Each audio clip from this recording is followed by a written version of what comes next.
Hey guys, what's going on? So I've been playing Rock for like 3 or 4 months now. I'm on Kingdom 92, and I haven't found many information except for just people I've played with, how to actually play this game, how to make farms, how to, like prioritize optimizing your time and making the best use out of the time that you have to play because at the start I didn't have any farms. I like if I did from the start of the kingdom I would be so much more ahead than only Castle 27, but having like 9 farms, which is overkill as fuck by the way. You could have like, 3 or 4 and be good, but I have 9. So this is my account. I'm the fourth one from the top, level 27 castle, one of the top castles on the server. That is due to all these farms because they're OP. So the first thing you want to do on a farm is prioritize these plots. These iron ones I don't really, upgrade to 15 because it's a grain farm. I just didn't get around to it because, I have other farms and crap, and it's just when it gets to a point, like it's dry. I don't want to do it. It's tedious. So I have 10 grain plots on this count, or 9, or whatever the max is. No, it's 10, yeah. And every 10 hours, you can see hourly yield 2300, capacity 23,000, 10 hours. Um, so plus, it doubles. I don't know, it's due to like lord skills and stuff. But capacity, I pull about 400k every 10 hours, which is pretty good. That's a level 7 tile, every 10 hours. So like when I sleep and I get up, that's a tile. Plus the tiles I send when I, sleep. But anyway, the plots you want to prioritize. Upgrading them is kind of like shitty, except you can do Dragon's Challenge. I'll show you real quick. You can get the speed ups from it. You can get those regular speed ups and then troop train speed ups. They're both really good. They're probably the most useful utility on a farm account.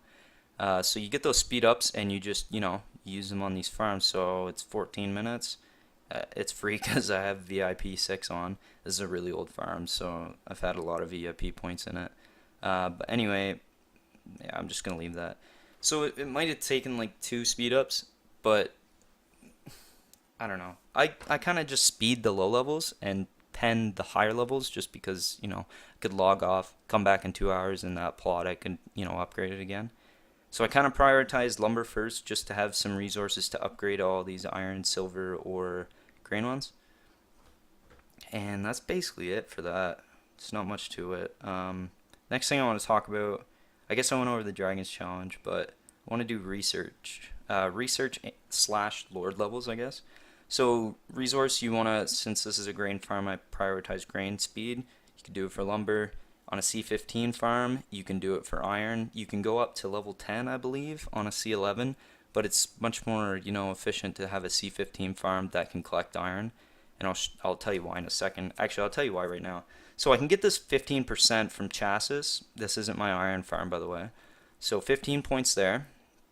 Then I go into my lord skills, and I have 20% there in that iron collection. And then plus quick collect, this is the end goal. You want quick collect because it cuts the time for your resource gathering. Like, oh, it's an awesome skill. Anyway, so the iron, what was I gonna say? Those 2 speeds, yeah. There's something else. Oh yeah, resource spell. Sorry, had a brain fart. Anyway, so that resource spell, you want to have those on too when you use quick collect because you want to optimize, how much that you actually pull. So you use that, and combined with all those speeds, I can collect 3 level 7 iron tiles in like 2 hours and 30 minutes, and that's pretty damn good. It's about as much as lumber and grain, and iron's supposed to be harder to get than grain. Um, so anyway, back to research. So C15 iron farms. That's what I would do. Personally, I wouldn't do C11 iron farms. I would do C11 grain and lumber because you can actually max out their collecting speed, and that's the most important utility in a farm, other than like speed ups for plots and stuff. So you're gonna want overload. It's pretty obvious. Increases troops load. Extra beds. You want beds because if you have more troops than beds, you get losses, but you want wounded. So on a C15, I can get 10 out of 10 extra beds. On a C11 farm, you can only get 5, which kind of sucks, but it's not that bad. If you get all 8 hospitals and you get them to level 11 and quick or extra beds, you can get enough T2 siege, which is what you'll be making, to clear 3 level 7 iron or 3 level 7 tiles, not iron. Sorry. So that's all for development. Military, you're gonna want everything. You can do, marching speed if you want, guidance.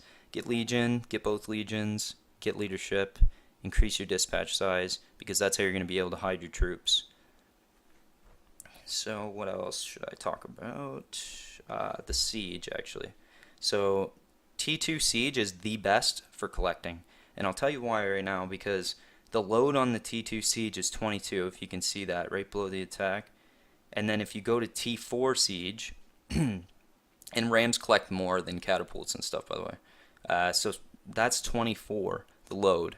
So the amount of resources that it takes to heal a T4 rather than a T2 is like significantly higher. So you're going to want, all T2 Siege because they're cheap. They're really cheap to heal. So when they all get killed, like 30 healing in half. Anyway, super good, like super versatile troops. You can use them to collect, and they're just great. I don't know. I would never make a farm again. I made a couple farms where I didn't have only T2 Siege. I had like T5 and stuff like that. But they take a lot to heal. Like if someone killed a lot of my T5 in one of my farms, it's like 2 million grain to heal, which is ridiculous compared to 500k. I could collect 500k, with one dispatch of troops. So T2 Siege, only make them, please. If you're going to make a farm, only make T2 Siege. I don't know. You can do others if you want, but that's just, personal preference. That's the best. Sorry. What else can I say? I don't know. There's not much. Just upgrade like your drill grounds, your embassy and stuff to level 15. Like say if you have a farm and you want to shield one of those farms for 3 days because there's a kill event, you have a good sized embassy so you can put troops in that account. Use your wishes. You can see how it says 2 gems or whatever. You'll get wishes, and then when it caps. So I did grain up until 14 gems, so that gives you quite a bit too. Probably like over 500k. That's about it though for farms. This is my first video too, so I'll be making more just of all the knowledge and stuff that I've learned so far. But this is my first kingdom, and I've never really played war games before, but not too bad at it, I guess. But I'll catch you guys later. I'm gonna probably make another video here soon on like troop compositions and stuff, just because I'm a big fighter myself. So like I don't know. There's just a lot that people don't know, and it kind of surprises me that probably over, I'd say half players don't know how to fight. They just farm. Anyway, I'll catch you guys later. End the video here. Bye.